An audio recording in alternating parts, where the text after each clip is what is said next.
हज़रत उमर फ़ारूक रज़ी अल्लाह ताला अन्हु आप ने अपने नबी से इतनी मोहब्बत की, कुरान से इस तरह मोहब्बत की और अहले बैत से इतनी मोहब्बत उन्होंने की है।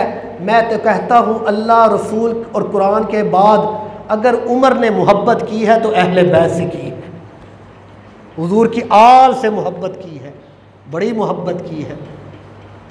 कोई लोग ऐसा सोचते हैं ना, ये बातें गलत बनाते हैं, लेकिन मैं कहता हूँ जितनी मोहब्बत उमर ने अहले बैत से की है। हज़रत उमर फ़ारूक रज़ी अल्लाह ताला अन्हु आपके बेटे, एक जंग हुई तो जंग में ना आपके बेटे ने भी हिस्सा लिया हज़रत उमर फ़ारूक के, और हज़रत इमाम हसन हज़रत इमाम हुसैन ने भी जंग में हिस्सा लिया। जब जंग से फतुहात हुई तो माले गनीमत आया तो हज़रत उमर फ़ारूक ने अपने बेटे को ना 1000 दिरहम दे दिया, इनाम दिया, और हज़रत इमाम हसन हज़रत इमाम हुसैन को 2000 दिरहम दे दी जो माले गनीमत इकट्ठा हुआ। तो आपके बेटे कहने लगे हज़रत उमर फ़ारूक के अब्बा जान एक बात तो बताएं। फरमाया क्या बात है बेटे? अर्ज़ की अब्बा जान, जिस जंग में मैं शरीक था उसी जंग में हसन और हुसैन भी शरीक थे, हज़रत इमाम हुसैन भी शरीक थे। फरमाया बिल्कुल। फरमाया लेकिन आपने मुझे 1000 दिरहम दिया है, उनको 2-2 हज़ार दिरहम दे दिए। अब्बा जान ये क्या इंसाफ तो नहीं है? इंसाफ था ना, तुमरे फ़ारूक का मशहूर था कि इंसाफ करते हैं। तो बेटा क्या कह रहा है, अब्बा जान ये इंसाफ तो नहीं है। तो हज़रत उमर फ़ारूक ने क्या कहा है, बेटे मुझे ये तो बता, क्या हसन हुसैन के बाबा जैसा तू बाबा ला सकता है? उनके वालिद जैसा वालिद ला सकता है? उनकी माँ जैसी माँ ला सकता है? उनके नाना जैसा तू नाना ला सकता है? उनकी नानी जैसी तू नानी ला सकता है?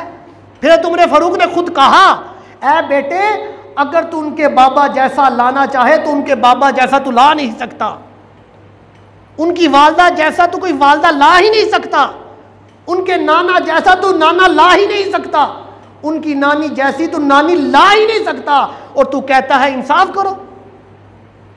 उनका मकाम तुझे क्या पता हो हज़रत मोहतरम। ये थे हज़रत उमर फ़ारूक, कितनी मोहब्बत थी। एक मरतबा हज़रत उमर फ़ारूक मिंबर रसूल पर बैठे खिताब कर रहे थे और हज़रत इमाम हसन हज़रत इमाम हुसैन बाहर खेल रहे थे। जब खेल रहे थे ना तो साथ दूसरे लड़के भी थे, लोग भी थे। तो हज़रत इमाम हुसैन ना दूसरों के साथ बातें कर रहे कि वो जो उमर बैठा हुआ है ना मिंबर पर, मिंबर रसूल पर उमर बैठा हुआ है, वो मेरे नाना का ग़ुलाम है, वो हमारा ग़ुलाम है। ये बातें कर रहे थे, साथ दोस्त वगैरह लोग थे ना इकट्ठे हुए। फरमाया वो जो उमर बैठा है ना, जिस जगह बैठा है इंसाफ का पैकर है, वो उमर जो बैठा है वो हमारा ग़ुलाम है, वो हमारे नाना का ग़ुलाम है। जब ये बातें सुनी तो किसी ने खबर आकर पहुंचाई है तुमरे फ़ारूक और तुमरे या हज़रत, ऐसे हज़रत इमाम हुसैन रज़ी अल्लाह ताला अन्हु की ज़बान से सुना है कि वो क्या कह रहे थे, वो जो उमर मिंबर पर बैठा है वो हमारा ग़ुलाम है। तो हज़रत उमर फ़ारूक ने फरमाया उसे कहा जाओ, उनसे जाके कहो ये रुक्का लिख कर दो, किसी कागज़ पर रुक्का लिख कर दो, तहरीर लिख कर दो। क्यों कि उमर इंसाफ के पैकर थे, वो इंसाफ करते थे, अदल करते थे। कहा जाओ ऐसे नहीं, मुझे तहरीर कर दो। क्या तहरीर लिखवा के दो कि मैं उनका ग़ुलाम हूँ। तो वो लेकर गए तो हज़रत इमाम हुसैन ने लिख दिया कि उमर हमारा ग़ुलाम है।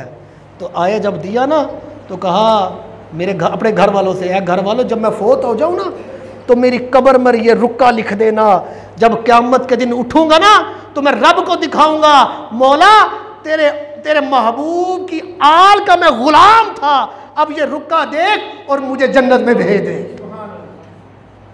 वो उमर फ़ारूक कितनी मोहब्बत करते थे, ये रुक्का रख दिया।